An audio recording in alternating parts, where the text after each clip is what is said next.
బతుకమ్మ ఆడుడు సంబురంగానే ఉంటదబ్బా. ఆకర్ల కొంట పోయి ఏడేయాలనో తెలియక గదే పెద్ద పరేషాన్ పట్నంలా. కొందరైతే పెద్ద పెద్ద బకెట్లు పెట్టి లేస్తుంటే కొందరు పర్దాల నీళ్లు నింపి నిమ్మలంగా అండ్ల పెడతాన్రు. డ్రమ్ముల సుత నిమజ్జనం చేసేటోళ్ళు ఉన్నారబ్బా. ఏం చేస్తారు మరి? దగ్గర పట్ల ఓ చెరువో కుంటో ఉంటే గీ తిప్పలు ఉండకపోవు.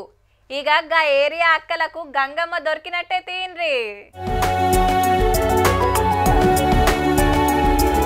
కండ్లు జిగేల్ మంటున్నాయిలే. ఇంతకు ఇది ఏడనుకుంటాన్రు? హైదరాబాద్ అంబర్పేటల బతుకమ్మ కుంట. రంగురంగుల లైట్లతోని షింగారిస్తే గింత ముద్దుగా పడుతుంది. ఈడ రేపే బతుకమ్మ పండుగ. సీఎం రేవంత్ రెడ్డి సారు, మంత్రులు, పెద్ద పెద్దోళ్ళంతా వస్తాన్రు. మళ్ళా మాపటిలి చుట్టుముట్టుకెళ్ళి అక్కలంతా బతుకమ్మలు వేరుసుకొని వస్తే బతుకమ్మ కుంట కాడ ఆటలు పాటలు జోరుంటాయి. ఇక వెనకట ఈడనే ఆడేటోళ్ళు. అటెన్క అమ్ముకుంటే నిరుడు దానిక గిట్లుండే. ఈ గవర్నమెంట్ వచ్చినాక హైడ్రాను దింపితే 5 ఎకరాల 15 గుంటల్ల మళ్ళా కుంటను పుట్టించింది. 7.5 కోట్లు ఖర్చు పెట్టి సకల సౌలతులు వేస్తుర్రిగా.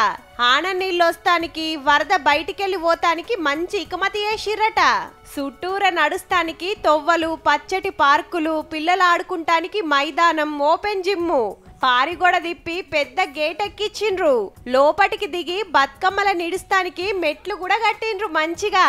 రేపు బతుకమ్మ కుంటకాడ జరిగే బతుకమ్మ సంబరాలు మొత్తం చూపిస్తాం, తీయ్యిర్రి.